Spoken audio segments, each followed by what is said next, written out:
If you want to show the process of taking a photograph through the lens of your camera with all the little info bits, the shutter speed, the ISO setting, the spot tracker that you used when you took a picture, and all of the exposure settings and whatever else you had showing on the screen at the time, you can accomplish this in a few ways. But by far the most convenient way is with one of these little recorders called an Atmos Ninja V. It's kind of heavy, it's not cheap at all, but this will record any HDMI signal that you put into it, up to 4K, 60 frames per second with 10-bit color. It also makes this thing great for recording screen captures on a computer. If you have a super demanding program or game and you don't want to compromise the computer's performance, but still capture what it's doing. But I use it for giving you camera vision on this A7 IV. One thing I don't have a workaround for when using this thing, and it seems like they should be able to update this just with a firmware update, but for now, Sony cameras will not show you a picture on the back of the actual camera or through the viewfinder while also exporting the picture to the HDMI if you have the info display on. For some reason, if you go in and you turn the info display off, now you do get a picture on the back of the camera and a picture through the viewfinder if you hold it up to your eye. So if you have your camera set up to not show the info on the HDMI display, so no shutter speed, no ISO, no aperture, none of the little settings that you see on the screen, then I can use the camera like I normally would up to my eye and the picture still comes through the Ninja V and can get recorded, but with none of the info that I want on there. Turn the info display back on, and poof, nothing is coming through the camera's screen and nothing goes through the camera's viewfinder. But it is all displayed on the Ninja V, and you get all of this information that I want to show. It makes no sense. There's no way that rendering these little numbers are so processor heavy that you can't show the picture on both screens. But for now, that's the reality with that. So if you want to be able to record all of that data on the screen, you have to look at the screen. You can't look through the viewfinder in your camera. What this leads to is when I want to take a recording of me using my camera, it means that I'm now using my camera in a way that I don't normally do, which is kind of funny because that's sort of the point of videos like this where I'm showing my process. How did I get this picture? Well, I got it awkwardly.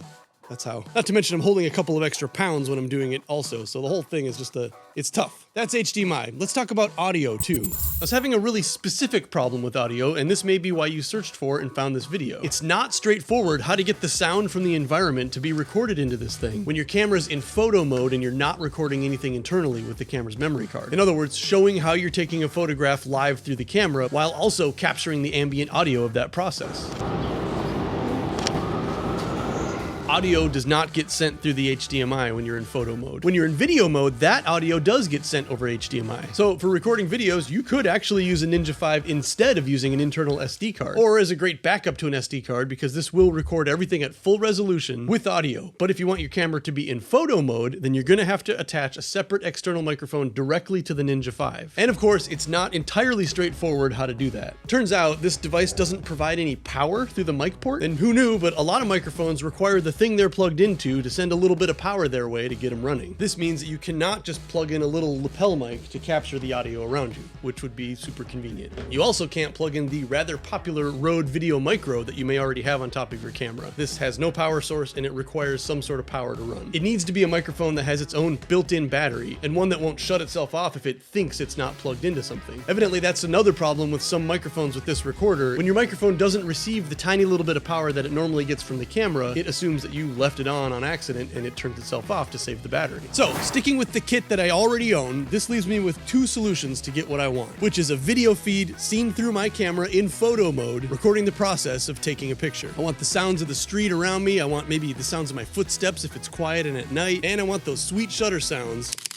without having to go add it in and fake it afterwards. And of course, if I want to talk about something while doing all of this, I want that to be possible also. Preferably not in a way that I have to go sync the audio to the video later, since this sort of photography sort of has a lot of stops and starts. Solution number one, the Rode VideoMic NTG. And since I'm using a cage, I can mount it right on top of the camera next to the Ninja V. This is a shotgun mic, so it's going to record everything in front of the camera. Little bonus that it also has a volume knob built right into it. So if I notice the volume's too hot, I can just crank that down really conveniently.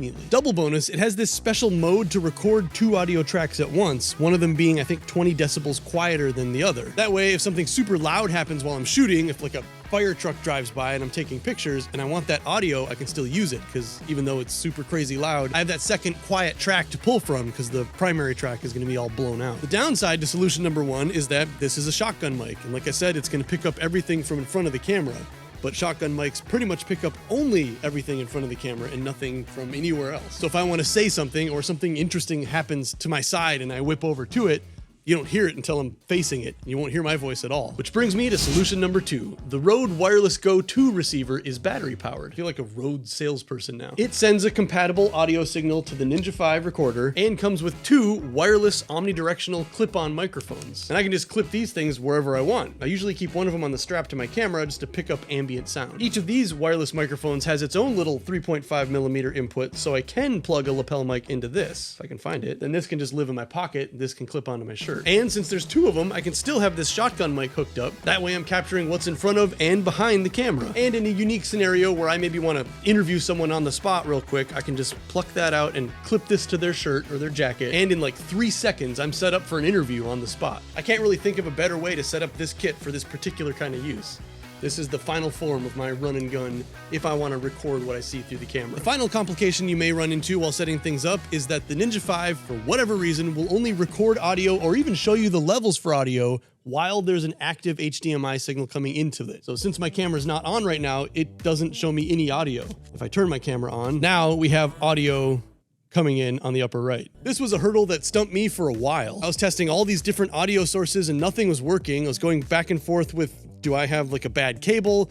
Does TRS versus TRRS make a difference? Turns out it doesn't. It just has to be actively receiving a video signal in order to receive an audio signal. Turns out this thing can accept TRS or TRRS. It doesn't care. Once this is hooked up the way it needs to be, HDMI out of the camera and into the Ninja V with the camera turned on, battery-powered wireless Go receiver straight into the other side of the Ninja V on the mic/line in port. I'm usually wearing a bag like this to carry extra lenses or whatever with me, so the other wireless mic just goes on the strap to capture anything I say. All of the batteries for all of the mics last for like 8 hours, so I just leave all that on and don't even think about it. The Ninja V, however, is a big power hog, and this thing only lasts about an hour, so I pack a few spare, I think these are called L series batteries. Sony F550 or F750 batteries work on a lot of stuff. I have some lights like these that use these batteries. Pretty handy just to have this around.